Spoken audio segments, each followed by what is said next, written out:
Paz a todos, amados. Sobre as obras da lei, quem pratica estão debaixo de maldição. Assim como quem é divorciado e casado com outro, estão também debaixo de maldição. Vamos ao que diz a sã doutrina? No livro de Gálatas, capítulo 3, no versículo 3 ao 4, encontramos o seguinte: será que vocês são tão insensatos que, tendo começado pelo Espírito, querem agora se aperfeiçoar pelo esforço próprio? Será que foi inútil sofrer tantas coisas? Se é que foi inútil. Então, está falando sobre lei e graça. Agora que nós somos libertos em Cristo, nós estamos, através do Espírito, do segundo Adão, que é o Senhor Jesus Cristo, não Adão, né? E que agora nós passamos a praticar um novo modo, que é o modo do Espírito. Saltando aqui agora no mesmo capítulo 3 de Gálatas, só que no versículo 10 ao 14, olha o que está dizendo. Já os que se apoiam na prática da lei estão debaixo de maldição. Prática da lei. Pois está escrito, abre aspas, maldito todo aquele que não persiste em praticar todas as coisas escritas no livro da lei. Então a pessoa é maldita. Se não consegue praticar todas as coisas que estão escritas no livro da lei. Não adulterarás, então tá.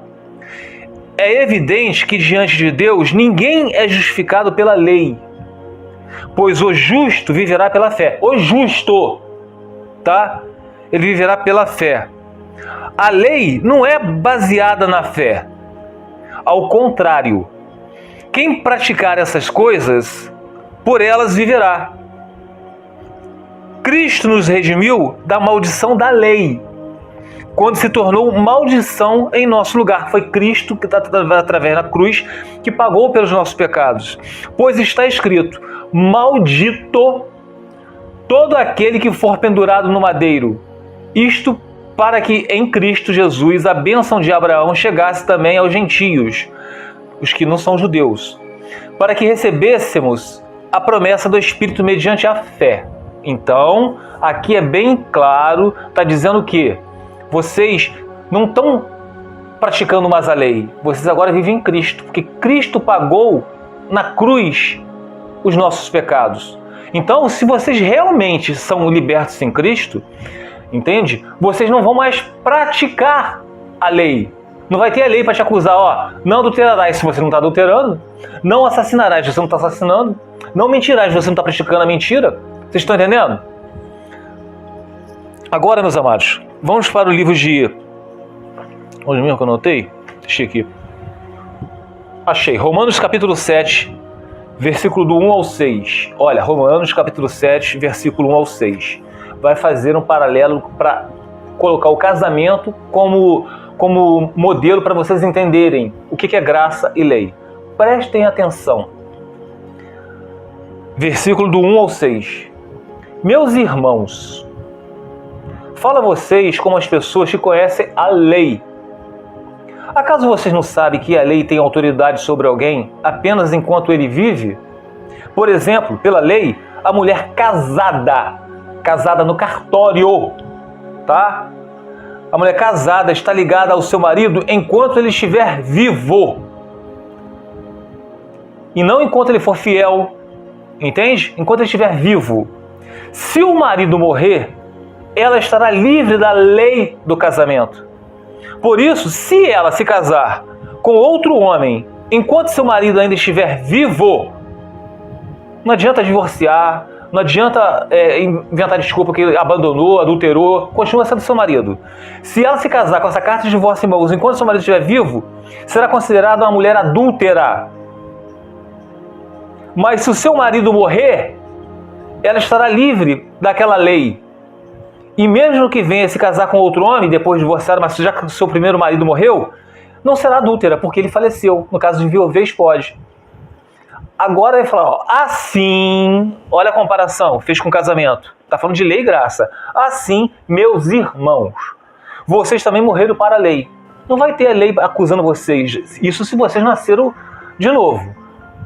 Ó, eu não estou adulterando, então não vai ter a lei. A lei, o que é adultério? Os adúlteros não herdarão o reino de Deus. Ah, adultério é se minha esposa estiver viva, eu me divorciei dela e casei com outro.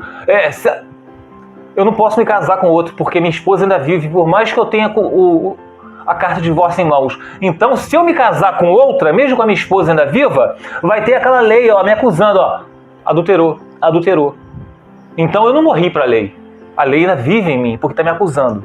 Assim, meus irmãos, vocês também morreram para a lei, por meio do corpo de Cristo, para pertencerem a outro, aquele que ressuscitou dos mortos, a fim de que venhamos dar fruto para Deus. Pois quando éramos controlados pela carne, as paixões pecaminosas despertadas pela lei, atuavam em nosso corpo, de forma que dávamos frutos para a morte. Mas agora, morrendo para aquilo que antes nos prendia, fomos libertados da lei, para que servamos conforme o novo modo de espírito, e não segundo a velha forma da lei escrita. Então, vocês fizeram morrer a lei. Então, vocês agora estão vivendo no espírito. Não vai ter lei te acusando. Vocês que se divorciaram, casaram com outro, vocês têm a lei acusando vocês. Então, a lei não morreu para vocês, porque ela está acusando vocês de adultério. Tá? Vocês aceitando isso ou não. Existe uma lei que acusa que isso é adultério. Ah, mas o pastor da minha igreja falou que não é adultério. Seu pastor é um herege, tá? É outro adúltero. Então, meus amados, vamos agora para o livro de Romanos, capítulo 4, para encerrar. O que diz Romanos, capítulo 4? Versículo 15.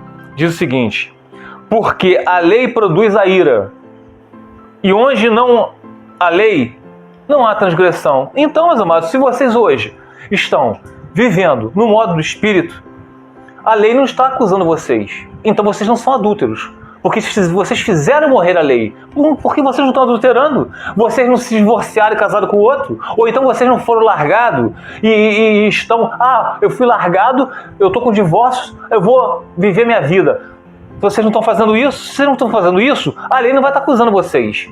Vocês já são libertos em Cristo. Tá bom? Fica os irmãos na paz do Senhor Jesus.